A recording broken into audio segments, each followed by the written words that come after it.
पूर्वात्मा हो, हम स्वाध्याय कर रहे घुमटसार जीवकान ग्रंथराज का प्रज्ञाप्ति जो प्ररूपना है, वो प्ररूपना के अंत में कुछ गाथाएं तो हम लोगों ने पूर्ण करी है, किंतु कुछ चारों गति की अपेक्षा से पर्याप्त, निर्वृत्त पर्याप्त और लब्ध पर्याप्त, इनका गुणस्थान, इनका काल, इसकी अपेक्षा से कुछ चर्चा चल रही है। उसमें नरक गति और तिर्यंज गति की चर्चा हमने पूर्ण की थी पिछले क्लास में, कि नरक आयु, और हमने ये जाना था कि जब आयु होती है, जो आयु कर्म है, वो आयु कर्म सबसे बलवान है। मतलब आयु कर्म एक बार बंध जाए तो सम्यक दर्शन भी उसे बदल नहीं सकता है। ये हमने देखा, सबको याद आ रहा है ना? हाँ। तो नरक गति में आपको मुझे बताना है, नरक गति, अब नरक गति कहूंगा तो पहले से सातवें नरक तक सभी नारकी आ गए, ठीक है? अभेद रूप से उसको कंसिडर कर देना और आपको उत्तर देना है। नरक गति में अपर्याप्त अवस्था में कौन कौन से गुणस्थान होते हैं? नरक गति में अपर्याप्त अवस्था में कौन कौन से गुणस्थान होते हैं? जल्दी जल्दी जल्दी बोलना है। हाँ, चलिए पृथ्वीराज भाई साहब अनम्यूट करिए।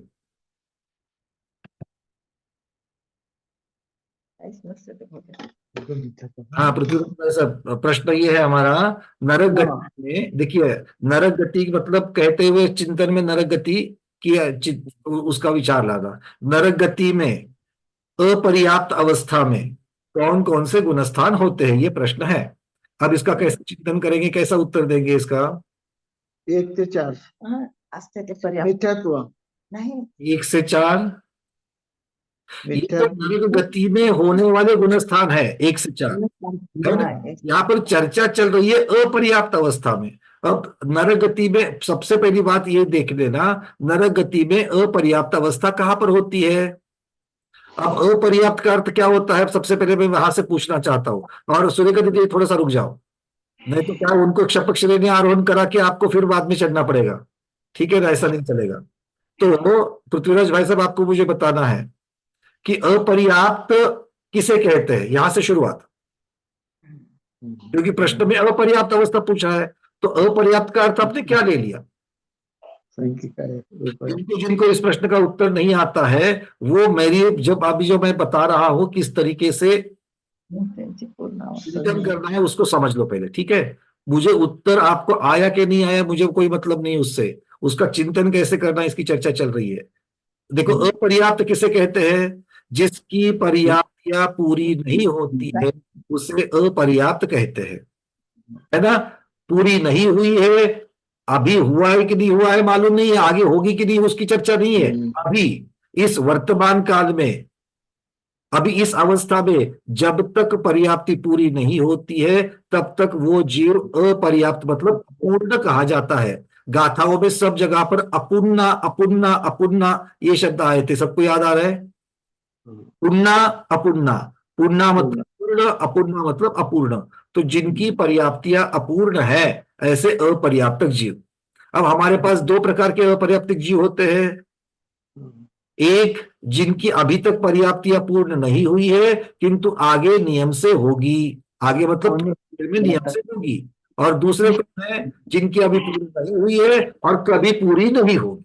ऐसे दो प्रकार के जीव है हमारे पास।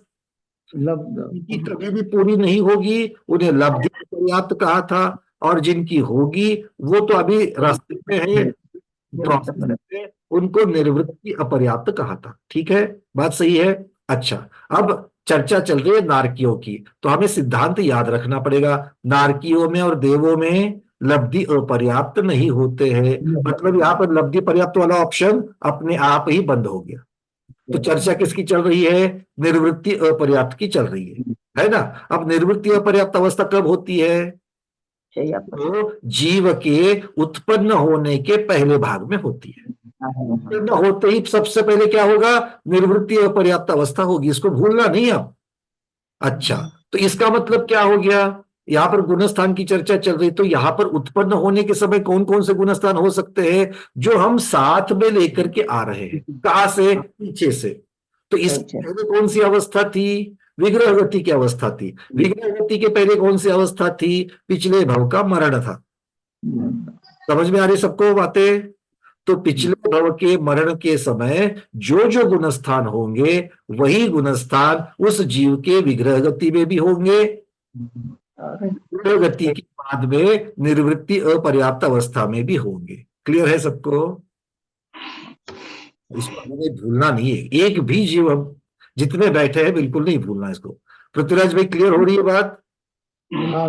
कि ऐसा तो नहीं कि मैं बता रहा हूं और आप सिर्फ सुन रहे हो, ऐसा तो नहीं हो रहा है ना?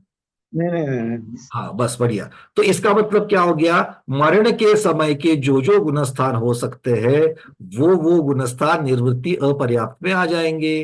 अब मरण के समय कौन कौन से गुणस्थान होते हैं बताइए? मतलब मरण के बाद विग्रह गति में कौन कौन से गुणस्थान होते हैं? देखो की तरफ नहीं देखना, वो आएंगे क्षपक श्रेणी पर चढ़ाने के लिए। हम जो बता रहे हैं वही चीजें आपके ज्ञान, आपका ज्ञान आपको क्षपक श्रेणी चढ़ाएगा। देखो पृथ्वीराज भाई साहब, पहला गुणस्थान मिथ्यात्व का गुणस्थान है कि नहीं है? उसके साथ अपना हो सकता है कि नहीं हो सकता है? हो सकता है, मतलब विग्रह गति में मिथ्यात्व गुणस्थान होगा। वही नारकी मिथ्यात्व के साथ नरक में जा सकते कि नहीं जा सकते हैं? जा सकते हैं। मतलब पहला गुणस्थान निर्वृत्ति अपर्याप्त अवस्था में होगा है। दूसरे गुणस्थान में मरण होता है कि नहीं होता है? मरण तो होता है, किंतु इसमें मरण करके जीव नरक में नहीं जाता। तो नरक के निवृत्ति अपर्याप्त अवस्था में दूसरा गुणस्थान नहीं होगा। तीसरा गुणस्थान में मरण होता है क्या? किसी का भी मरण नहीं होता है, तो ये गुण वहां पर नहीं होगा। चौथा गुणस्थान है सम्यक दृष्टि का, अविरत सम्यक दृष्टि का। इसके साथ में मरण होता है कि नहीं होता है? हाँ होता है।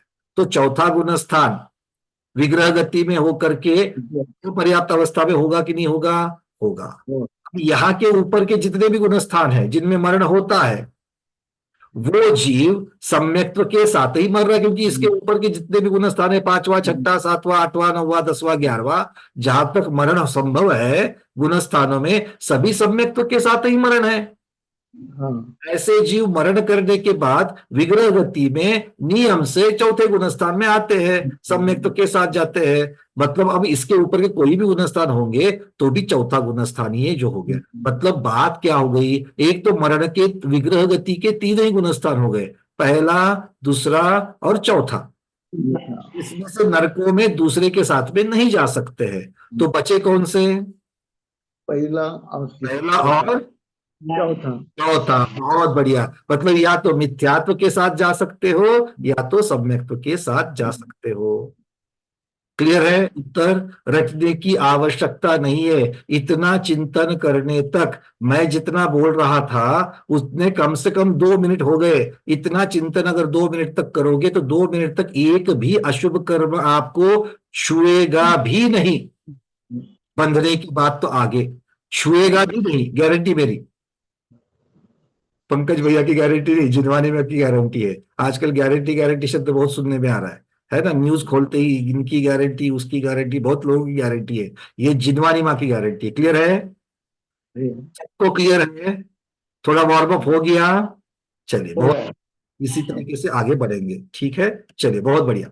अब आपको बोला पूछा गया था निर्वृत्ति पर्याप्त अवस्था, तो पहला और चौथा गुणस्थान होता है। तो यहां पर चर्चा तो आ गई भाई कि चौथा गुणस्थान जो है सम्यक्त्व का गुणस्थान है, सम्यक्त्व के साथ में नरक में जाया जा सकता है। तो कौन कौन से सम्यक्त्व के साथ, सम्यक्त्व के किस भेद के साथ नरक में निवृत्त अपर्याप्त अवस्था होती है? प्रश्न समझ में आ गया? नरक में अपर्याप्त अवस्था, और उसमें कौन सा सम्यक तो हो सकता है अगर हुआ तो, ये आपको बता रहा है। उषा पाटिल दीदी अनम्यूट किया है, चर्चा करिए, कोई बात नहीं। आज जिनके हाथ ऊपर है उनकी तरफ हमारा ध्यान ही नहीं है, हमें मालूम है उनको मालूम है। और ऐसा नहीं कि जिसने, हाँ एक बार पूछो क्या? हाँ बोलिए। नहीं, आपने कौन सा सवाल किया, फिर एक बार बोलो। अरे बाप रे, अगर प्लीज अगर आपने सुना नहीं है तो क्या उपयोग था आपका? ये सुना है ध्यान कहाँ था? चलिए कोई बात नहीं, हम बता देते हैं। हम पूछ रहे हैं कि नरक की अपर्याप्त अवस्था में अगर अजीव का सम्यक्त्व के साथ जाते हैं, चौथे गुणस्थान के साथ जाते हैं, अभी अभी चर्चा हुई, तो चौथे गुणस्थान में अगर जाते हैं तो कौन से सम्यक्त्व के साथ जाते हैं? अविरत सम्यक। वो तो गुणस्थान का नाम हो गया, हमें सम्यक्त्व का भेद चाहिए। तो सम्यक्त्व, क्षायक्षम हम्म, क्षायक्षम सम्यक के साथ जाते हैं। क्षायक्षमिक सम्यक्त्व के साथ जाते हैं। अच्छा हाँ। बताइए, क्षायक्षमिक सम्यक्त्व के साथ कैसे जाएंगे?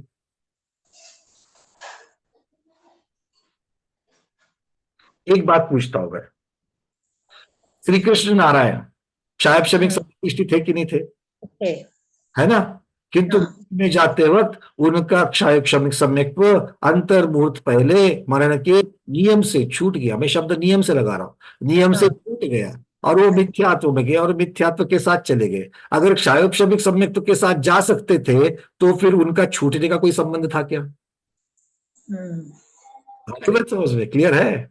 हाँ। अगर ये पूछा गया, आपका उत्तर पूरा पूरा गलत नहीं था, हम्म। इसी अपेक्षा से क्षायक्षमिक सम्यक्त्व के साथ जा सकते हैं। कौन सी अपेक्षा के साथ? अगर मान लो कोई जीव क्षायक्षमिक सम्यक दृष्टि है और वो क्षायिक सम्यक दृष्टि बन रहा है केवली भगवान के पादमूल में, हम्म। ये प्रोसेस शुरू कर दी है, प्रक्रिया शुरू कर दी है और हम्म। उत्कृत वेदक हो गया। अच्छा। उत्कृत वेदक हो गया, अभी तक उसकी पूर्णता पूर्ण नहीं हुई, अब तक वो क्षायिक सम्यक दृष्टि नहीं बना। मतलब कौन सा क्षय सम्यक दृष्टि है? क्षायक्षमिक सम्यक दृष्टि है और आयु पूर्ण हो गई। उसने पहले नरक आयु बांधी थी, ऐसा जीव नरक में जा रहा है तो वो कौन से सम्यक के साथ जाएगा? क्षायक्षमिक सम्यक के साथ हम्म। जाएगा। और वहां जाने के बाद अपर्याप्त अवस्था पूर्ण होते ही फिर से वो अपनी प्रक्रिया पूर्ण करके एक क्षायिक सम्यक दृष्टि बनेगा, नरक में जाकर के बन जाएगा। ठीक है, अच्छा। क्लियर है? तो आपने जो क्षायक्षमिक सम्यक तो बताया, उसकी विवक्षा, उसके पीछे का कारण आपको बताना जरूरी है। क्लियर है दीदी? क्लियर है? वंदना भाई। चलिए याद रखना इस चीज को, ठीक है? और जब भी इस प्रकार की सम्यक्त्व के बारे में नरक में जाने की जब भी बात आती है, श्री कृष्ण हाँ, नारायण को हमेशा याद रखना। याद रखना। ठीक है? फिर तो जीवन श्रेणिक राजा कैसे क्षायिक सम्यक के साथ गए? अब दोनों उनका भी ऐसा ही चीज हुआ क्या? सुनो तो, पहले मैं क्या कह रहा हूं। हाँ। दो जीवों को याद रखना है, एक क्षायक्षमिक सम्यक दृष्टि श्री कृष्ण नारायण, उनका हम्म। छूट गया। और हम्म। दूसरा कौन? श्रेणिक राजा। श्रेणिक हम्म। राजा क्षायिक सम्यक दृष्टि है। क्षायिक हाँ, अर्थ क्या होता है? अब एक समय के लिए भी नहीं छूटेगा, छूटेगा। अनंत काल तक छूटने वाला नहीं है सम्यक्त्व। तो फिर हम्म। क्षायिक सम्यक्त्व के साथ ही गए। अभी अभी चर्चा कल क्या हुई थी कि सम्यक दर्शन में इतनी ताकत नहीं है कि पहले से बंधी हुई नरक आयु का वो छेद कर सके, समूल नाश कर सके, इतनी हम्म। ताकत उसमें नहीं है। तो पहले से बंद गई थी, बाद में क्षायिक सम्यक दृष्टि बने तो क्षायिक सम्यक्त्व के साथ में वहां पर नरक में जा सकते हैं। ठीक है, क्लियर है? ठीक है। वही प्रकार के सम्यक्त्व के साथ नरक में जा सकता है। और अपर्याप्त अवस्था की बात चल रही है, या तो क्षायिक सम्यक्त्व के साथ या तो फिर कृतकृत वेदक की अपेक्षा क्षायक्षमिक सम्यक्त्व के साथ जा सकते हैं। क्लियर है सबको? अरे हाँ तो कहो, इतना सुनने के बाद तो आना चाहिए। ठीक है ना? हाँ। अब दूसरी बात, अब आपने सम्यक्त्व की बात करी तो सम्यक्त्व की अपेक्षा से ही अगला प्रश्न है, नरक में पर्याप्त अवस्था में कौन कौन से सम्यक्त्व हो सकते हैं? हो सकते हैं मतलब सम्यक्त्व वहां पर उपलब्ध होंगे। नरकों में पर्याप्त अवस्था में कौन कौन से सम्यक्त्व पाए जाते हैं? शब्द को मैं बहुत सही तरीके से लगा रहा हूं। नरक में पर्याप्त अवस्था में कौन कौन से सम्यक्त्व पाए जाते हैं? चलिए डॉक्टर क्षायिक शर्मा जी बताइए। क्षायक्षमिक रहेगा और क्षायिक तो पहले से ही रहेगा। क्षायिक कैसे? सम्यक दृष्टि भी रहेंगे और क्षायक्षमिक भी रहेगा। क्षायक्षमिक भी रहेंगे। दो ही बता दिए आपने। सम्यक तो कितने प्रकार के होते हैं? समय तो 5 प्रकार के। पांच प्रकार उपशम, कौन कौन से बताइए? उपशम, उपशम, क्षायक्षमिक और क्षायिक। तीन हो गए, और दो कौन से? पांच आपने कहा था, मैंने नहीं कहा था पांच। सॉरी, गलत हो गया। मतलब तीन ही तीन होते हो हैं गए। पक्का? तीन तीन पक्का मतलब मैं अपने ज्ञान में इजाफा नहीं करूंगा, मैं तीन ही सोचता था, तो तीन के तीन ही रखूं। चलिए, बराबर प्रति मतलब क्षायिक सम्यक्त्व, क्षायक क्षमिक सम्यक्त्व और औपक्षमिक सम्यक्त्व उपशम सम्यक्त्व होते हैं। तो नरकों में पर्याप्त अवस्था में ये तीन में से कौन कौन से होते हैं? आपने क्षायक क्षमिक होता है, क्षायिक होता है, ये तो दो बता दिए। प्रथमोक्षम होता है वहां पर प्रथमोपशम भी होता है, बहुत होता बढ़िया। है। इसका मतलब है औपशमिक सम्यक्त्व भी होता है। पर्याप्त अवस्था में तीनों प्रकार के सम्यक्त्व हो सकते हैं।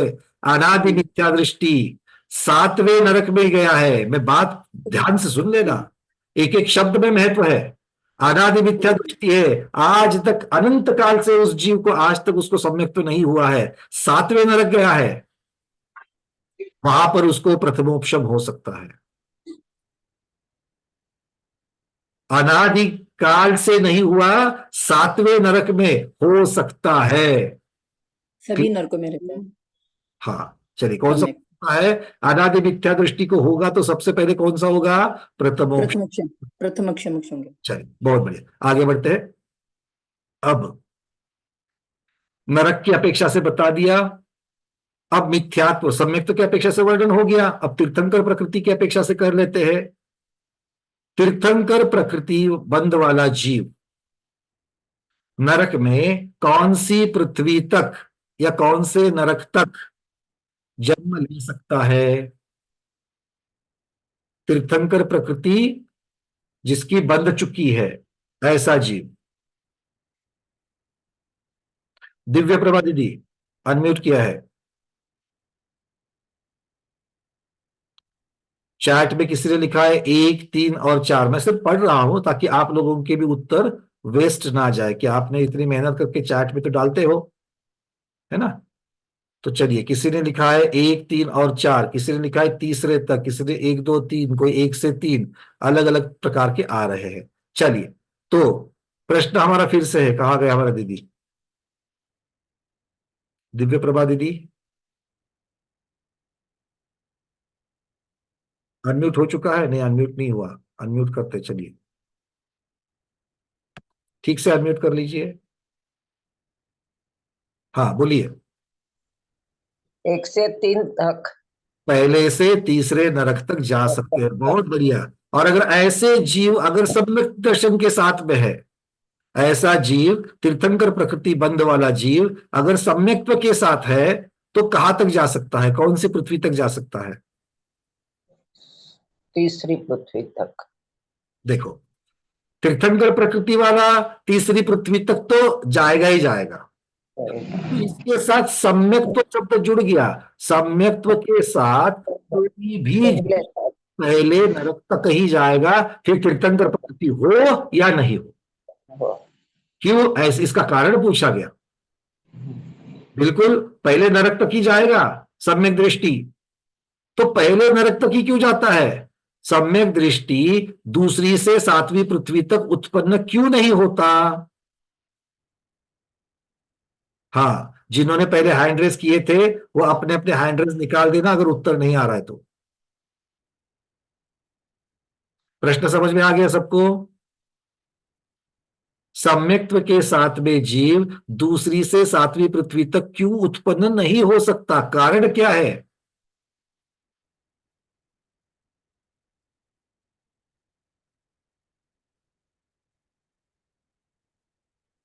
चलिए, अनुपमा दीदी बताइए, अनम्यूट किया है।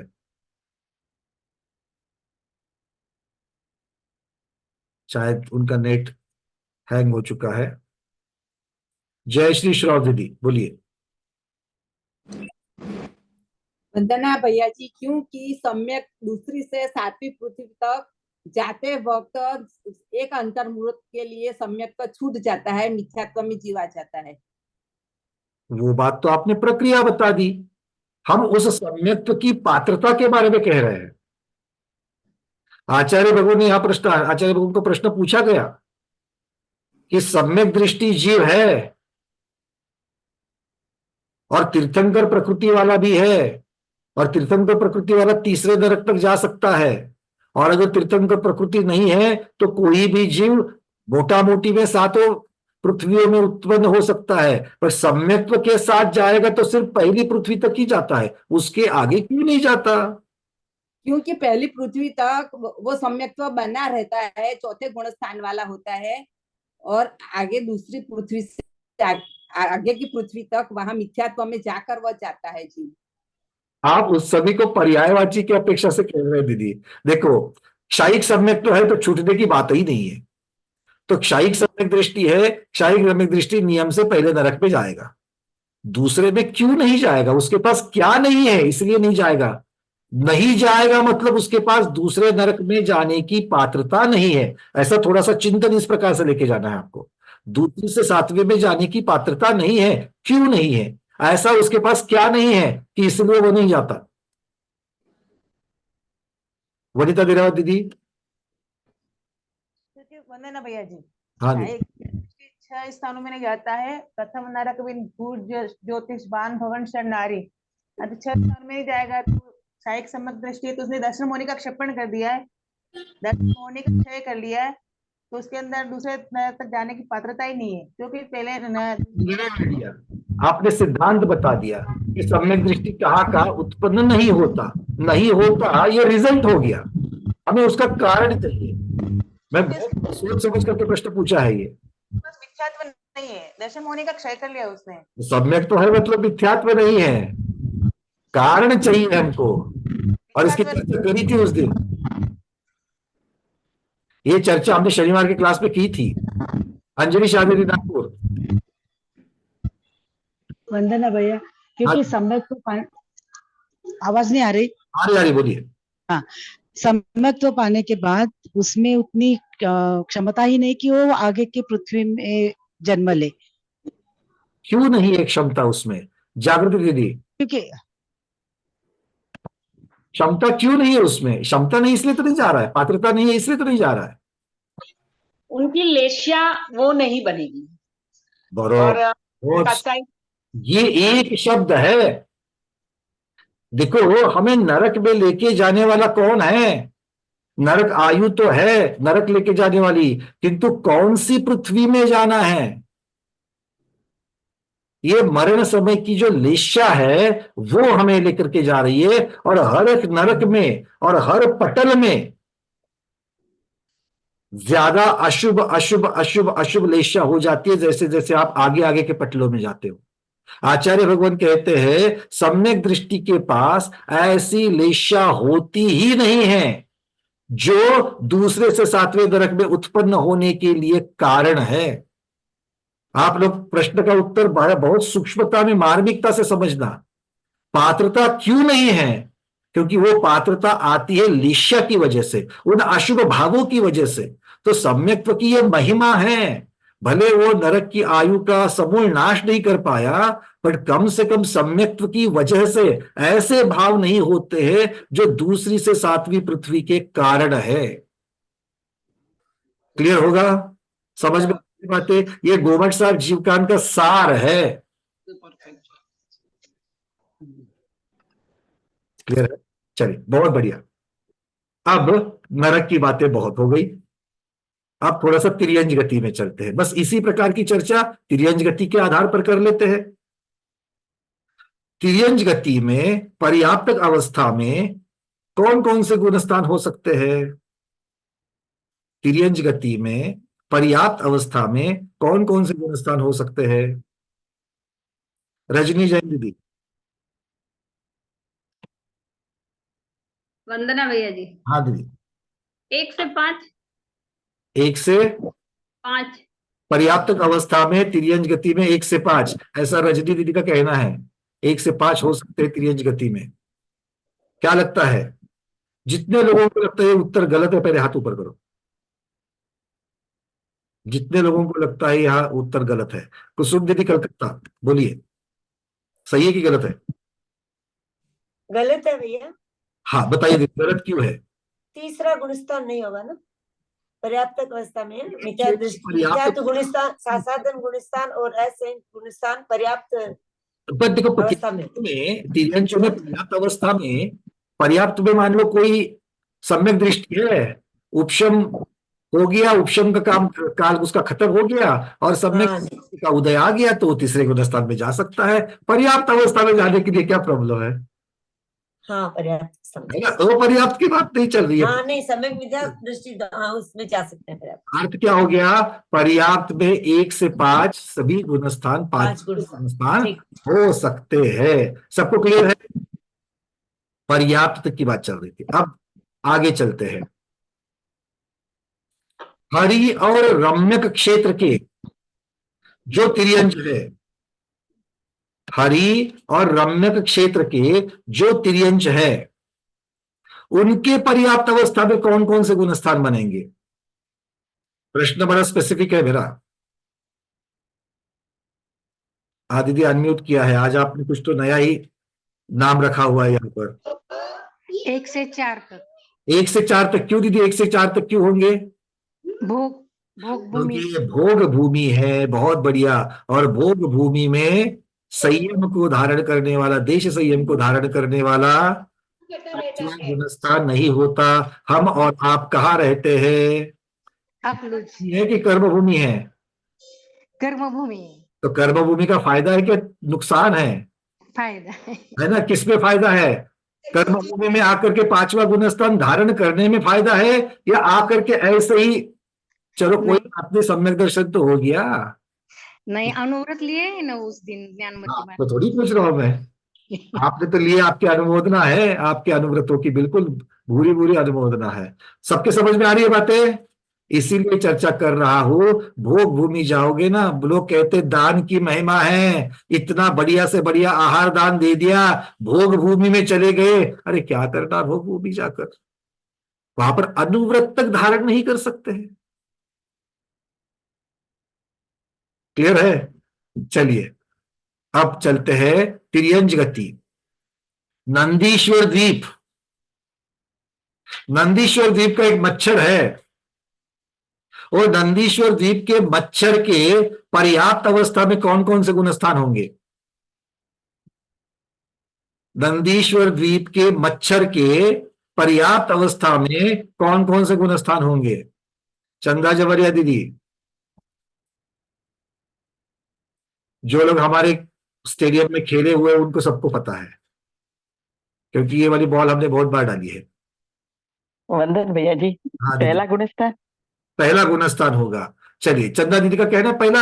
हमारे पास तिर्यंचों के 5 गुणस्थान है ना?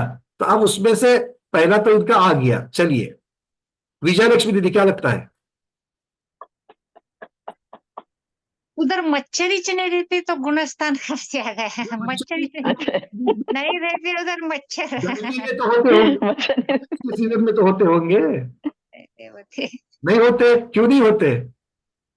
तो उधर वो 2 इंद्री 3 इंद्री वो जीव नहीं रहते। बहुत बढ़िया। देखो, सिद्धांत को भूलना नहीं है, जीव समाज की बातों को भूलना नहीं है। तीसरी प्ररूपना में आ गए तो दूसरी को नहीं भूलना है। सिद्धांत हमको मिले हैं। चंदा दीदी है कि नहीं है? नंदीश्वर द्वीप क्या है? भोग भूमि है। भूमि मनुष्य नहीं तो क्या हो गया? तिर्यंच तो है वहां पर, किंतु वहां पर विकल्प 2 इंद्र होते, और विकल्प त्रय नहीं है। जब मच्छर है ही नहीं तो उसका गुणस्थान कहाँ से आएगा? है ना? ठीक है, चलिए अब बहुत बढ़िया। अब आपको बताने चलिए, नंदीश्वर द्वीप की बातें करते, थोड़ी देर तक नंदीश्वर द्वीप में रह जाएंगे, है ना? उस निमित्त से नंदीश्वर द्वीप में जो तिर्यंच है, उनके अपर्याप्त अवस्था में कौन कौन से गुणस्थान होंगे?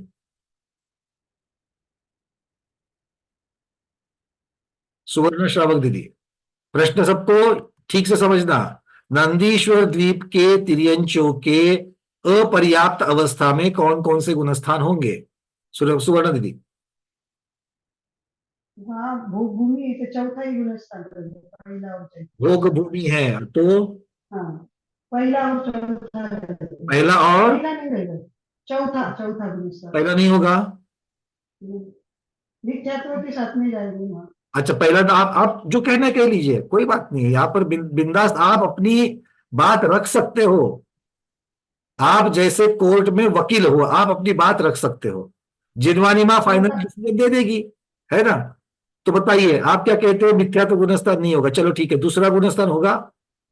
नहीं, दूसरा गुणस्थान भी नहीं होगा। और तीसरा गुणस्थान होगा, नहीं तीसरा, वो नहीं होगा। चौथा होगा, हाँ चौथा होगा, पांचवा होगा, नहीं नहीं। तो चार, पांचवा नहीं होगा, मतलब एक ही चार ही गुणस्थान, चौथा। हाँ हाँ। पक्का दीदी?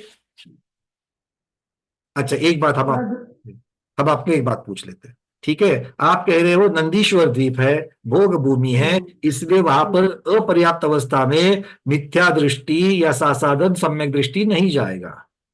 ऐसा कहीं पर भी नियम नहीं है। दूसरा भोग भूमि में मिथ्या दृष्टि भी जा सकते हैं, और सासाधन सम्यक दृष्टि भी जा सकते हैं, और अविरत सम्यक दृष्टि भी जा सकते हैं। तीनों भी जा सकते हैं। क्लियर है? भोग भूमि है कि दृष्टियों को वहां पर मिथ्यात्व के साथ कैसे जाएंगे? तिर्यंच बनेंगे, मिथ्यात्व के साथ कैसे हो। जाएंगे? देखो, कोई जीव है, कोई जीव है। अब उस जीव ने मान लो आयु बांधी मनुष्य की या तिर्यंज की, आयु बांधी मनुष्य की या तिर्यंज, यहाँ पर तिर्यंज की चर्चा चल रही है, तिर्यंज तक ही रखते हैं। अब तिर्यंज की आयु बांधी और मिथ्यात्व गुणस्थान के साथ में मरण किया, और आयु कौन सी बांध ली है? असंख्यात वर्ष वाली आयु बांधी है। अब कर्म भूमि में असंख्यात वर्ष वाली आयु तो होती नहीं है। अब उसकी आयु का अपकर्षण होने का कोई कारण भी नहीं है। उसकी और मिथ्यात्व, ये कॉम्बिनेशन उसको कहाँ मिलेगा? आयु तो तिर्यंज की है, तो भोग भूमि में ही मिलेगा। ठीक है, तो भोग भूमि में मिथ्यात्व के साथ जा सकते हैं। जैसे देवगति में भी मिथ्यात्व के साथ जा सकते हैं, वैसे मनुष्य और तिर्यंज भोग भूमि में, दोनों भी गति में, मनुष्य तिर्यंज भी मिथ्यात्व के साथ भोग भूमि में जा सकते हैं। ठीक है, सुभोग भूमि में भी जा सकते हैं, कुभोग भूमि में भी जा सकते हैं। ठीक है, सम्यक्त्व के साथ कुभोग भूमि नहीं जाएगा, इतनी सी बात है। बट मिथ्यात्व के साथ दोनों भोग भूमि में जा सकता है। ठीक है, चलिए, क्लियर होगा? हाँ, ना महिमा मंडन नहीं करना कि मिथ्या दृष्टियों का दरवाजा बंद नहीं करना, वहां पर मिथ्या दृष्टि जा सकते हैं। नहीं, दूसरा गुणस्थान होता है फिर वो? दूसरा दूसरा गुणस्थान में भी जा सकते, अपर्याप्त की अपेक्षा पहला, दूसरा और चौथा, ये तीन गुणस्थान तिर्यंज गति के अपर्याप्त के होंगे भोग भूमि में। ठीक है, क्लियर है? बहुत बढ़िया। अब आपको बताना है 13वें द्वीप का नाम किसको याद आ रहा है? 13वां द्वीप, चलो, रुचकवर द्वीप है। ठीक है, 13वां द्वीप कौन सा है? रुचकवर द्वीप है। तो रुचकवर द्वीप के बीचों बीच में एक पर्वत है। रुचकवर द्वीप के बीचों बीच में एक पर्वत है। उस पर्वत पर सम्मोचन पद्धति से एक हिरण जन्मा है। कौन जन्मा है? सम्मोचन पद्धति से हिरण जन्मा है। तो उसके पर्याप्त अवस्था में कौन कौन से गुणस्थान होंगे? 13वें रुचकवर द्वीप, उसके बीचों बीच में एक पर्वत है, और उस पर्वत के ऊपर एक हिरण सम्मूर्छन पद्धति से जन्मा है। पंचेंद्रिय तिर्यंज सम्मूर्छन पद्धति से जन्मा है। अब उसके पर्याप्त अवस्था में कौन कौन से गुणस्थान होंगे, इतनी सी बात आपको बताना है। कल्पना से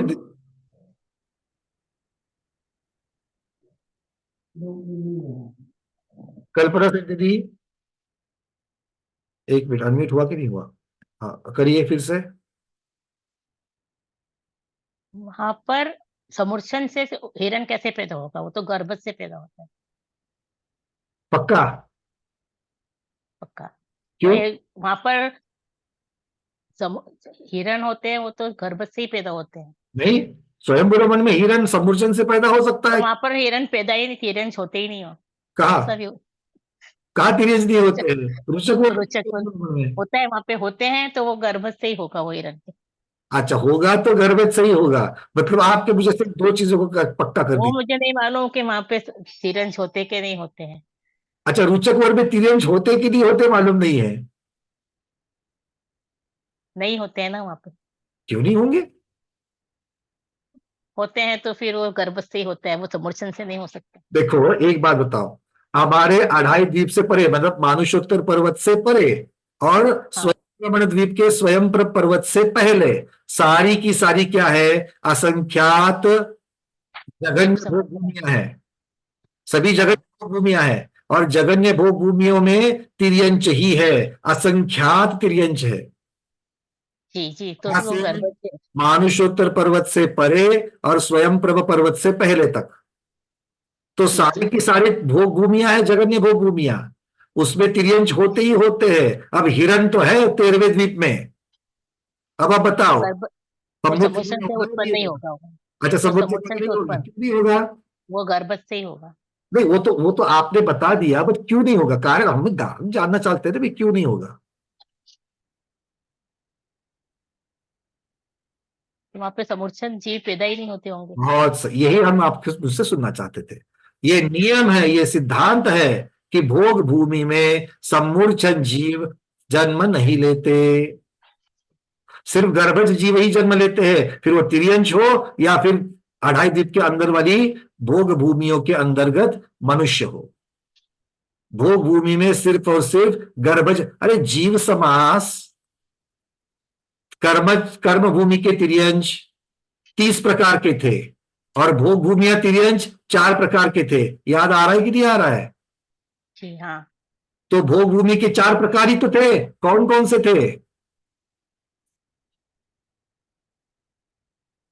गर्भज, गर्भज के, पर्याप्त अपर्याप्त, और एक और, सुभोग भूमि के पर्याप्त और कुभोग भूमि के पर्याप्त अपर्याप्त, इस प्रकार से 4 लगा देना।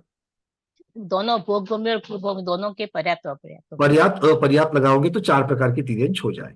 ठीक है, हाँ और जी। कर्म भूमि के 30 प्रकार के हैं। ठीक है, हम्म, तो 34 प्रकार के तिर्यंच आ जाते हैं। चलिए, जीव समास को जल्दी जल्दी एक बार पीडीएफ सबको करनी चाहिए। ठीक है ना, याद करो, क्योंकि गोमटसार जीवकांड तक ये पहली की जो प्ररूपनाएं है ना, गुणस्थान, जीव समास, पर्याप्ति, और आगे आने वाली 2 प्राण और संज्ञा, ये सभी पहली की जो प्ररूपना है, ये मार्गणाओं के पहले आचार्य भगवान ने रखी है। पहले मार्गणा सिखा सकते थे, हाँ या ना? पर नहीं किया। क्यों? क्योंकि इन्हीं प्ररूपना के अंतर्गत, इन्हीं के अपेक्षा से मार्गणाओं में विचार किया जाएगा। ठीक है, क्लियर है? चलिए, अब तिर्यंच के अपेक्षा से थोड़ा सा ऊपर उठ जाते हैं। अब आते हैं मनुष्य गति में। ठीक है, अब यहां पर चर्चा हो रही, अभी और प्रश्न पूछ रहे हैं क्या?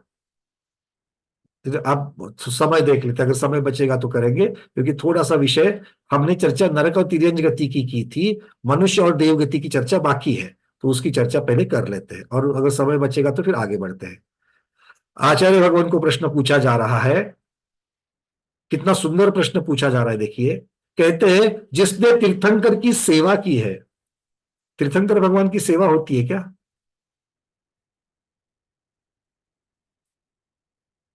प्रश्न कैसा पूछा गया? तीर्थंकर भगवान की सेवा मतलब वैयाव्रत की है। ठीक है ना? अब वैयाव्रत कैसे करेंगे? केवल ज्ञान होने के बाद में तो क्या वैयाव्रत करेंगे? भक्ति से ही वैयाव्रत करेंगे, और कुछ नहीं करेंगे। और वो तीर्थंकर की भक्ति मतलब स्वयं की आत्मा की ही तो वैयाव्रत हो जाएगी।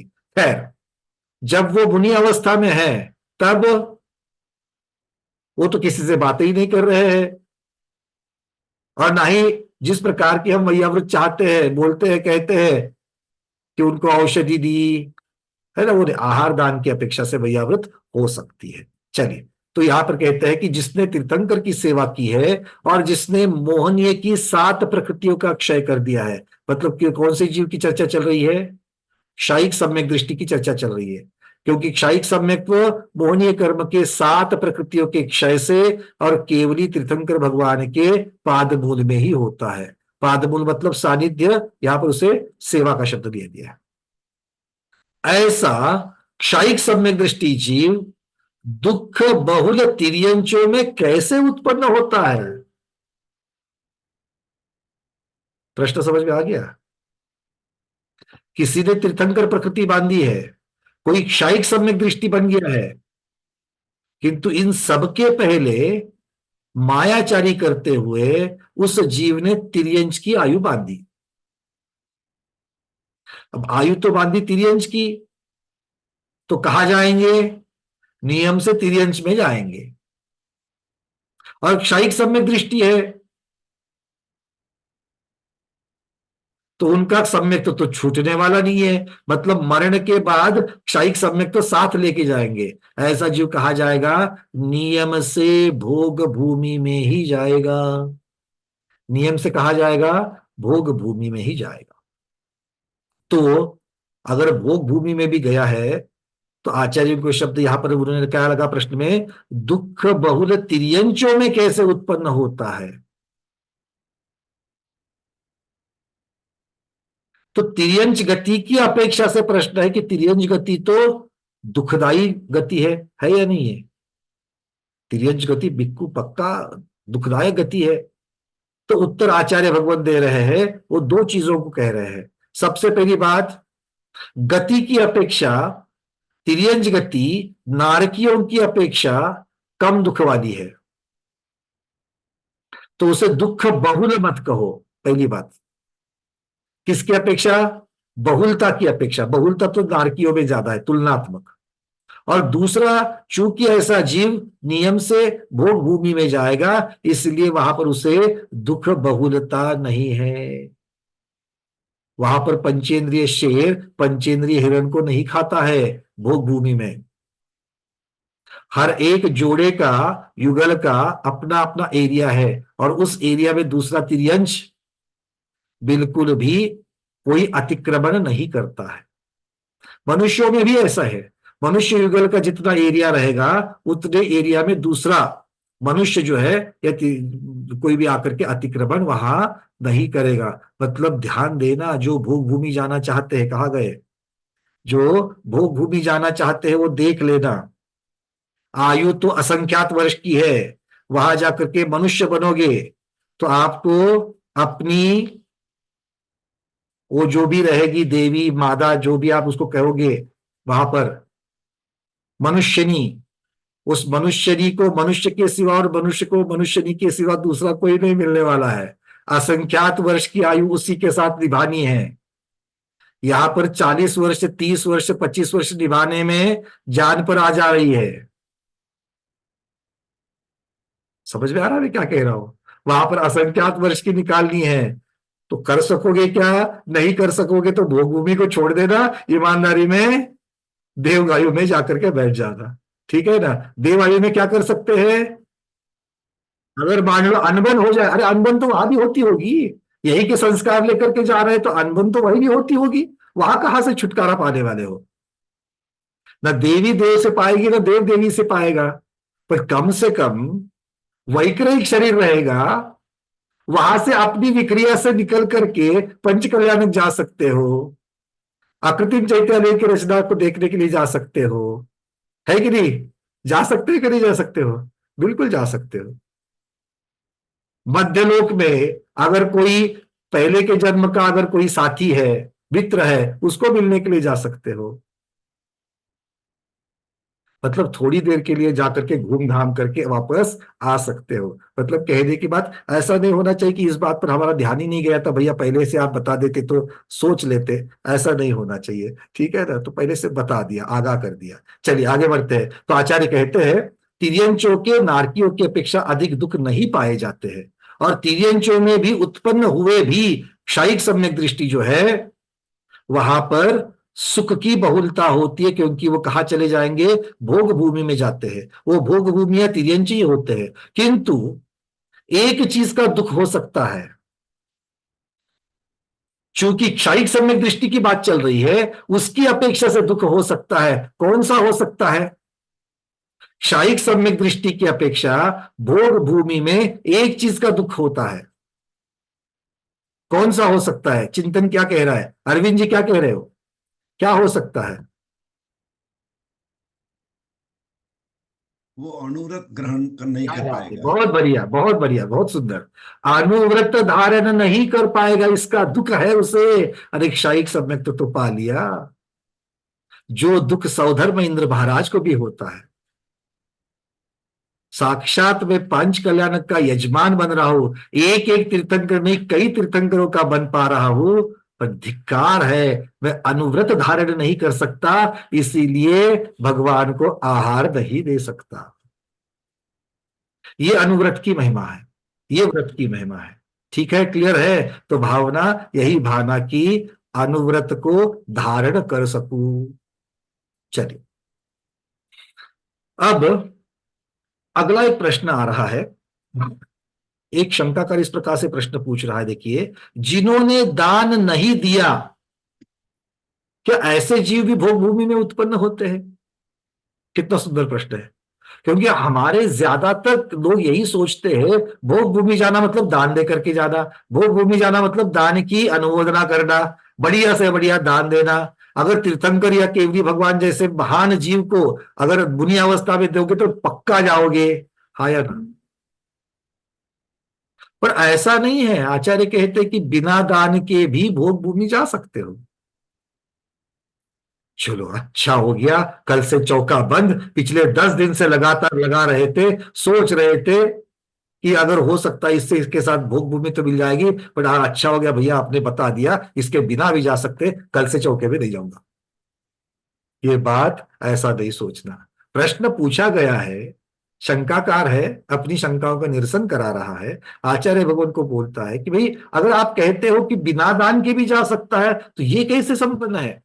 आचार्य भगवान कहते हैं नहीं, क्योंकि भोग भूमि में उत्पत्ति का कारण सम्यक दर्शन है। अब ये किसकी अपेक्षा से बता रहे हैं? उन जीवों की अपेक्षा, क्योंकि अब तक क्या फ्लो क्या चल रहा है प्रश्नों का, शायिक सम्यक दृष्टि के बारे में कह रहे हैं। जिसने इतनी इतनी बात करी है, इतना बड़ा पुरुषार्थ किया है, और फिर वो भोग भूमि में उत्पन्न हो रहा है देव की जगह पर, देवगति की जगह, ऐसे जीव की चर्चा चल रही है। इसीलिए वो कह रहे हैं कि अकेले दान देने से ही कोई जीव भोग भूमि जाए ऐसा नहीं है, सम्यक्त्व के कारण भी जीव भोग भूमि में जा सकता है। कैसे?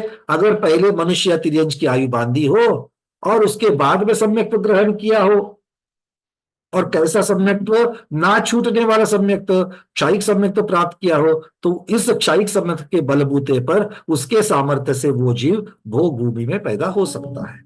क्लियर है? चलिए, तो इस प्रकार से ये कह रहे हैं। अब यहां पर एक प्रश्न मन में अभी उठा कि भाई दान की अनुमोदना आदि दे रहे हैं, सब कर रहे हैं, तो सुभोग भूमि जाएंगे, ठीक है, कुभोग भूमि में क्यों जाएंगे? कुभोग भूमि में भी तो सुख है, दुख तो वहां पर भी नहीं है। वहां मिट्टी खाने में भी सुख लग रहा है, वहां पर गुफाओं की मिट्टी मीठी मीठी लग रही है, नरक की मिट्टी तो दुर्गंधित है, किंतु कुभोग भूमि में जो मिट्टी खा के रहते हैं कुभोग भूमियां, उनको तो वो मीठी लगती है, कोई मिठाई खाए जैसा है। तो जाएंगे क्यों फिर? को ऐसा क्या पुण्य करते हैं या ऐसी क्या चीज करते हैं कि जिसकी वजह से कुभोग भूमि जाते हैं? आचार्य कहते हैं मिथ्यात्व के प्रभाव से ये मिश्रित योनि है।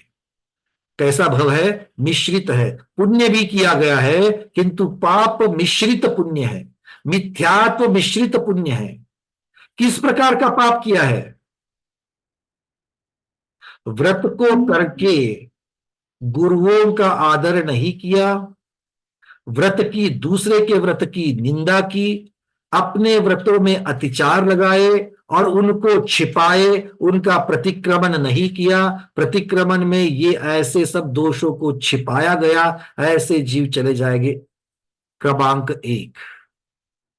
दूसरे, दुभाव, सूतक पातक, अशुचि, ये बता रहे हैं कुभोग भूमि में जाने के कारण। जो स्त्रियों की अशुचि में भी भोजन करता है, दान धर्म करता है, स्त्रियों की अशुचि में छूताछूत करता है, उसका कोई संयम नहीं रखता है, ये जीव कुभोग भूमि में जाएंगे। जो सूतक पातक नहीं पालन करते, ये मैं नहीं कह रहा हूं, साक्षात सिद्धांत चक्रवर्ती नेमिचंद्र महाराज ही कहते हैं, गाथा आएगी आगे, दुर्भाव अशुचि करके। जो जीव सूतक पातक नहीं पालन करते हैं, सूतक पातक का पता चलने के बाद भी अभिषेक पूजन आदि क्रियाएं करते हैं, दान आदि क्रियाएं करते हैं, कंकन बंधन मायाचारी के साथ करते हैं, मतलब सूतक पातक से बचने के लिए कंकन तो बांध लिया, किंतु कंकन के जो नियम होते हैं उनको नहीं पालन किया। कंकन के नियम क्या होते हैं? कंकन के नियम होते हैं श्रावक के 12 व्रतों का पालन करना। कब तक? जब तक कंकन बांधा है तब तक। कंकन समझते हैं ना? हाँ। लोग कहते हैं कंकन बांधना है, क्यों? वो सूतक पातक नहीं लगना चाहिए, घर में शादी विवाह है, मंगल कार्य है। अच्छा, कर लिया और जाकर घर में देखा तो शादी ब्याह वाला घर है, रात्रि में भोजन कर रहे हैं, आलू प्याज खा रहे हैं, तो क्या उस कंकन का बंधन लग गया? मतलब आपने मायाचारी कर रहे हैं। आपको कंकन का फायदा तो चाहिए कि मंगल कार्य होने तक हम सूतक पातक नहीं पालेंगे, उसकी जरूरत नहीं है। और दूसरी साइड में कंकन के जो नियम है उसका तो पालन नहीं करेंगे। नियम से कुभो भूमि, सोचना भी मत। जिनवानी मां के अकाट्य शब्द है ये। आप मानो या ना मानो, आपके मानने ना मानने के ऊपर जिनवानी नहीं जाती, कर्म सिद्धांत नहीं चलता है। इसलिए जग जाओ। आधुनिकता के नाम पर जो हो रहा है, आप कितना भी उसको कुछ भी क्या करें, हमारा सुनते ही नहीं। अरे कैसे सुनेंगे? एक दिन में सुनेंगे। आपने अपनी माँ पिताजी का सुना कि नहीं सुना? क्यों सुना? वो स्वयं पालते थे। हम तो कोई नियम में नहीं अटकेंगे, हम तो कोई संयम धारण नहीं करेंगे, और बच्चों से ये हम लोग अपेक्षा रखेंगे कि वो संयम धारण करें, वो सारे नियम पाले। होगा क्या? नहीं होगा। ठीक है, खैर ज्यादा बोलने की जरूरत नहीं है, आपको पता है, बस यहां पर उसका विषय आ गया करके बात निकल गई। आगे बढ़ते हैं। आचार्य भगवान बहुत सुंदर चीज यहां पर कह रहे हैं कि जीव के उत्तम भोग भूमि आदि में उत्पत्ति का मुख्य कारण उनका क्षयिक सम्यक दर्शन जानना चाहिए, पात्र दान नहीं। किंतु ऐसा जीव क्षयिक सम्यक दृष्टि पात्र दान की अनुमोदना से रहित नहीं होता। क्या जोड़ रहे? बड़ा सुंदर वाक्य जोड़ दिया यहां पर आचार्य ने। क्षयिक सम्यक दर्शन प्रधान कारण है भोग भूमि में उत्पन्न होने के लिए, किंतु कैसा क्षयिक सम्यक दृष्टि? जो पात्र दान देता है और पात्र दान की अनुमोदना भी करता है, उससे रहित नहीं होता, क्योंकि क्षयिक सम्यक दृष्टि है। देवशास्त्र गुरु के ऊपर श्रद्धान है। कैसा श्रद्धान? निर्दोष श्रद्धान है। क्लियर है? बातें समझ में आ रही है? अगर हां कहोगे तो क्या समझ में आया ये बताना पड़ेगा, अगर नहीं कहोगे तो क्या समझ में नहीं आया ये बताना पड़ेगा। बोलो, समझ में आया कि नहीं आया? हाँ, सबसे बढ़िया है प्रतिभा योग धारण करो, ना हा ना ना, है ना? चलिए, बहुत बढ़िया, क्लियर तो है आप सब लोगों को। आगे बढ़ते हैं। अगला प्रश्न है, जैसे बद्धायुष्क क्षयिक सम्यक दृष्टि। कौन सा बद्धायुष्क? नरक की आयु बांधी और बाद में क्षयिक सम्यक दृष्टि बन गया। ऐसा जीव नरक में जाने के बाद कौन सा वेद धारण करेगा? देखो, अभी भी किसी ने चर्चा करी थी ना, सम्यक दृष्टि स्त्री पर्याय में, नपुंसक पर्याय में नहीं जाता। जाता है क्या वरिता दीदी? सम्यक दृष्टि स्त्री पर्याय में जाता है क्या? नहीं। नपुंसक वेद में प्रधानता से कहा गया है, नहीं, वो पुरुष वेदी ही होता है, ये प्रधानता से वर्णन है। किंतु कोई क्षयिक सम्यक दृष्टि अगर नरक आयु बद्धायुष्क है तो वो तो नरक में ही जाएगा, और वहां पर जाकर के कौन सा वेद धारण करेगा? नियम से नपुंसक वेद, दूसरा वेद ही नहीं है। अब प्रश्न ये है कि जब वो नपुंसक वेदी हो सकता है तो तिर्यंज गति में जाने के बाद में मादा क्यों नहीं होता? वहां पर नर ही होता है, पुरुष वेदी ही होता है। देख लो कैसी विडंबना है। सम्यक दृष्टि अगर तिर्यंज में चला जाए, कौन सा सम्यक दृष्टि? तिर्यंच बद्धायुष्क, मतलब क्षयिक सम्यक दृष्टि बाद में बन गया, और तिर्यंश में उत्पन्न हुआ, कहा भोग भूमि में उत्पन्न होगा नियम से, और वहां पर पुरुष वेद के साथ ही उत्पन्न होगा, वो स्त्री वेद में नहीं जाएगा।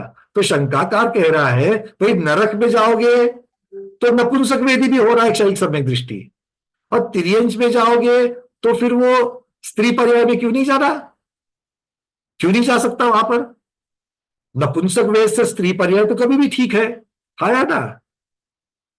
बिल्कुल ठीक है अगर तुलना की जाए तो। क्यों चेतन जी, कितना बढ़िया प्रश्न है। देखो, नरक में जाओगे तो नपुंसक वेदी हो सकते हो, और मनुष्य और तिर्यंश में जाओगे तो वहां तो आप स्त्री पर्याय में नहीं जाओगे। आचार्य भगवान कहते हैं इसका कारण है नरक में एक ही वेद का सद्भाव है और वह नपुंसक वेद, इसलिए वहां पर दूसरा कोई चॉइस ही नहीं है। इसलिए जहां पर जो व्यवस्था है उस व्यवस्था में जो बेस्ट है, अब एक ही वेद है, एक ही वेद में बेस्ट क्या होगा, वही जो है वही तो सबसे बेस्ट होगा। तो इसीलिए वहां पर उसे नपुंसक वेदी ही होना पड़ता है। किंतु बाकी गतियों में जब वो सम्यक के साथ में उत्पन्न होगा, वहां पर पुरुष वेद का पर्याय वहां उपलब्ध है, मनुष्य में भी, तिर्यंश में भी और देव में भी। और इसीलिए उन गतियों की अपेक्षा यह सिद्धांत बना है कि सम्यक दृष्टि जीव नियम से पुरुष वेदी ही होगा। ठीक है, क्लियर है? किंतु एकांत में नहीं रहना। बहुत बार क्या होता है, स्वाध्याय करते करते स्याद्वादवाद नहीं लगाया, अलग अलग तरीके से नहीं सोचा, अलग अलग मार्गणाओं की अपेक्षा से नहीं सोचा। देखो, सम्यक दृष्टि की चर्चा कर रहे हो अलग अलग गतियों की अपेक्षा, तो गति मार्गणा की अपेक्षा से विचार कर रहे हो, तो फिर क्या उत्तर आएगा? यह सिद्धांत नहीं बन पाएगा। तो प्रधानता से बातें अलग है, किंतु उसके अलावा जो जो सिद्धांत बनते हैं उनको भी ध्यान में रखना चाहिए। ठीक है, नहीं तो क्या होगा, एकांत, फिर झगड़ा करोगे। क्या, अरे हमने तो पढ़ा है, क्या पढ़ा है? सम्यक दृष्टि कभी भी पुरुष वेद में ही पर्याय होता है, उत्पन्न होता है,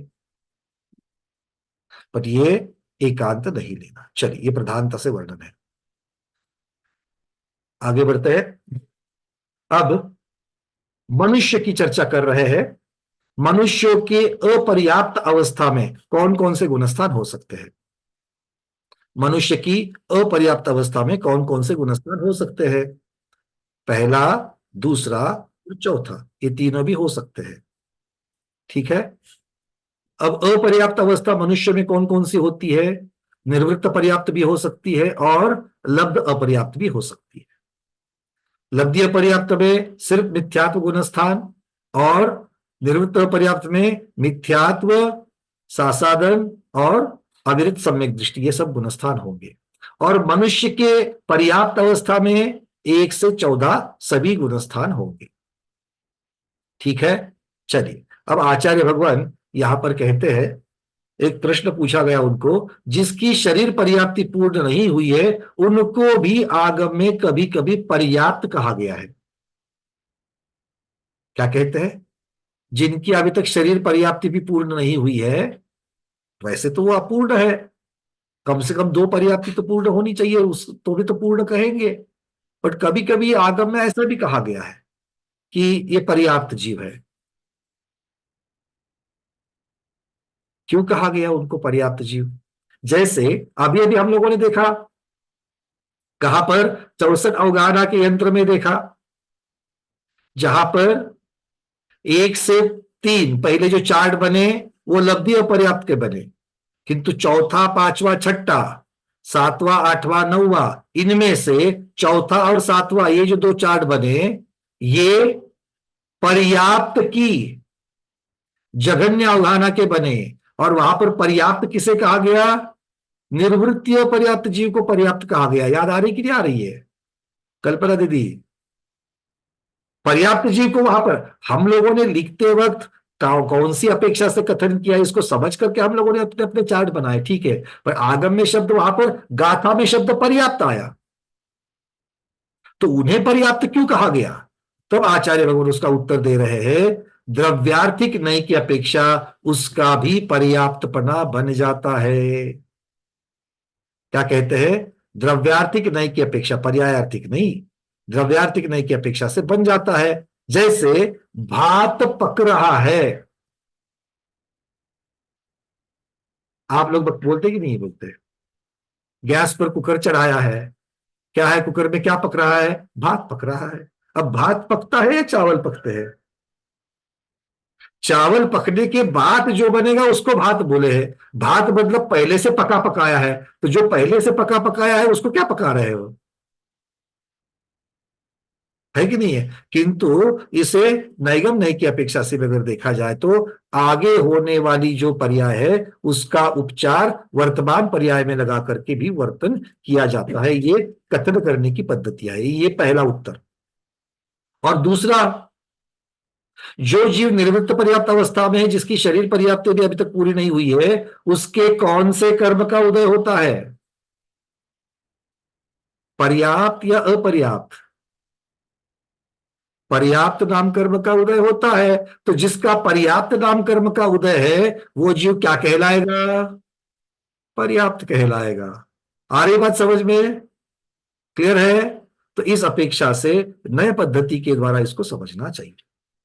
अब आगे एक प्रश्न आ गया कि हुंडाव सर्पणी काल संबंधी स्त्रियों में सम्यक दृष्टि जीव क्यों उत्पन्न नहीं होते? तब आचार्य भगवान यहां पर कहते हैं ये आगम प्रमाण आर्ष सूत्र से जाना जाता है। मतलब इसे आज्ञा सम्यक्त से ग्रहण करना चाहिए। स्त्री पर्याय से मुक्ति नहीं होगी और स्त्री पर्याय में सभी 14 गुणस्थान नहीं होंगे। ठीक है, चलिए इस प्रकार से यहां पर कर दिए। द्रव्य संयम के बारे में, द्रव्य स्त्री के बारे में यहां पर आचार्य भगवान ने यहां पर एक शब्द शंका के उत्तर में कह दिया है, बड़ा महत्वपूर्ण शब्द है। वस्त्र सहित होते हुए भी द्रव्य स्त्रियों के भाव संयम होने में विरोध नहीं आता है। शंका का क्या बोल रहा है? द्रव्य स्त्री है, स्त्री पर्याय में है, स्त्री शरीर है, बट वो भाववृत्ति है, भाव संयमी है, भावलिंगी है, उसके भावलिंगी होने का कोई विरोध नहीं होना चाहिए। आचार्य कहते हैं नहीं, द्रव्य स्त्री के भाव संयम नहीं होगा। अब किसकी अपेक्षा से यह वर्णन आ रहा है वो सुनो, क्योंकि यह विवक्षित कथन है। आचार्य भगवान कह रहे हैं भाव संयम अगर माने तो फिर उनके वस्त्र आदि का जो ग्रहण किया जाता है वो उसका विरोध हो जाएगा। क्योंकि वस्त्र क्यों ले रहे हैं? नग्नता का संयम नहीं हो सकता, इसीलिए ले रहे हैं।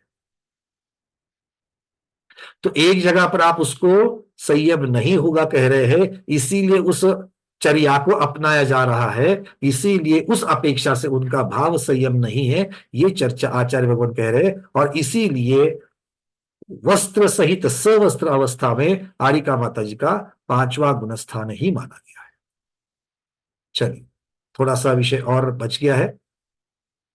अगर ऐसी बात है, अगर मान लो कि स्त्रियों में भाव संयम नहीं होगा, अगर ये बात है, तो फिर स्त्रियों के 14 गुणस्थान कैसे माने?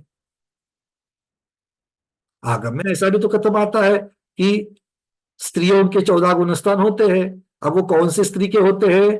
भाव स्त्री के होते हैं। मतलब द्रव्य से पुरुष का शरीर और भाव से स्त्री की जैसे वेद। और ये भी कब तक चलेगा? 90 गुणस्थान के सवेद भाग तक चलेगा, उसके आगे नहीं। तो उस अपेक्षा से आचार्य भगवान कह रहे हैं कि मुख्यता से इस अपेक्षा से वहां पर विशेषण की अपेक्षा से वहां पर वेद ये विशेषण कहा गया है तो वो मनुष्य गति ही।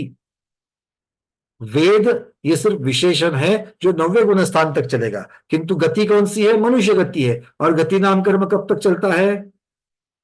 आयु के अंत तक, 14वें गुणस्थान के अंत तक गति चलती है। अंतिम समय में गति का नाश हो जाता है, गति कर्म का नाश हो जाता है। ठीक है, अब देवगति में भी इसी प्रकार की चीज है। अब देवगति में अपर्याप्त अवस्था में कौन कौन से गुणस्थान हो सकते हैं? पहला, दूसरा और चौथा, ये 3 गुणस्थान हो सकते हैं। सिर्फ यहां पर सम्यक्त्व की अपेक्षा से जब देखा जाएगा तो सभी प्रकार के सम्यक्त्व देवगति की निर्वृत्त अपर्याप्त अवस्था में पाए जा सकते हैं। मतलब क्षयिक सम्यक्त्व के साथ भी जा सकते हैं, क्षयक्षमिक सम्यक्त्व के साथ भी जा सकते हैं। नरक में जाते हो जैसे क्षयक्षमिक छूटता है, या तिर्यंच में जाते हो जैसे क्षयक्षमिक छूटता है, वैसे देवगति में जाते वक्त क्षयक्षमिक सम्यक्त्व नहीं छूटेगा। देवगति में उसके साथ जाएंगे। मनुष्य गति में भी जाते वक्त छूट जाएगा। किसके? मनुष्य से मनुष्य या तिर्यंच से मनुष्य में जाते वक्त की बात है। नरक और देवगति से जब मनुष्य में आ रहे हैं तब सम्यक्त्व के साथ में आ सकते हैं। ठीक है, इस प्रकार से जान लेना, क्षयक्षमिक सम्यक्त्व के साथ आ सकते हैं। अब जो जीव औपशमिक सम्यक्त्व के साथ जा रहा है, तो देवगति एक अकेली गति है जहां पर निर्वृत्त पर्याप्त अवस्था में औपशमिक सम्यक्त्व भी पाया जाएगा। एक अकेली गति है वो, जहां पर निर्वृत्त पर्याप्त अवस्था में औपशमिक सम्यक्त्व भी पाया जाएगा। कैसे? द्वितीयोपशम की अपेक्षा से। अगर कोई मुनिराज है, उपशम श्रेणी चढ़ रहे हैं, वहां पर अगर मरण को प्राप्त होते हैं तो विग्रह गति में कहां पर आ जाएंगे? अभी तक तो द्वितीय उपशम का समय समाप्त नहीं हुआ है, आयु खत्म हो चुकी है, विग्रह गति में चौथे गुणस्थान में आएंगे, किंतु सम्यक तो कौन सा होगा? द्वितीयोपशम ही होगा। और इसी द्वितीयोपशम के साथ में विग्रह गति पूर्ण करके निर्वृत्त अपर्याप्त अवस्था में भी यथायोग्य समय तक वो द्वितीयोपशम बना रहेगा, और द्वितीयोपशम पूर्ण होने के बाद नियम से वो क्षयक्षमिक सम्यक दृष्टि बन जाए। ठीक है, इस प्रकार से कथन मान लेना। देवगति के बारे में ये है, बाकी सारा वर्णन नरक की अपेक्षा से ही है। वहां पर भी पर्याप्त अवस्था में 1 से 4 तक के गुणस्थान, चारों गुणस्थान पाए जा सकते हैं। तो इस प्रकार से ये वर्णन आया है। स्त्रियों की उत्पत्ति के बारे में देवगति में कहा है, सौधर्म और ईशान स्वर्ग, इन दोनों में ही इनकी उत्पत्ति होती है, और ये आगे 16वें स्वर्ग तक जाकर के अपने अपने देव के साथ में रहती है। ये वर्णन थोड़ा सा डिटेल्स में हम लोग गति मार्गणा में देखेंगे, अब इसका ज्यादा विस्तार यहाँ पर नहीं करेंगे। तो इस प्रकार से ये पर्याप्ति प्ररूपणा और बहुत ही महत्वपूर्ण चर्चा आज के इस विषय में यहाँ पर हुई है। इस प्रकार से ये पर्याप्ति प्ररूपता जो यहाँ पर संपन्न होती है। इत्याचार्य श्री नेमि चंद्र विरचितायाम गोमठ सारा परिणाम पंच संग्रह वृत्तो जीव कांडे विंशति प्ररूपणासु पर्याप्ति प्ररूपणा नाम तृतीयोधिकारः। बोलिए गोमठ सार जीव कांड ग्रंथराज की जय। सिद्धांत चक्रवर्ती नेमि चंद्र महाराज की जय। भव्यात्माओं, यहाँ पर अपना ये पर्याप्ति प्ररूपणा का अभ्यास क्रम जो है, ये जो ग्रंथ की जो सारी गाथा है वो पूर्ण हो चुकी है। तो आज के स्वाध्याय को गुरु के श्री चरणों में बारंबार नमोस्तु वंदामि इच्छाकार करते हुए यहीं पर समापन करते हैं। जैनम जयतु शासनम, जैनम जयतु शासनम, जैनम जयतु शासनम।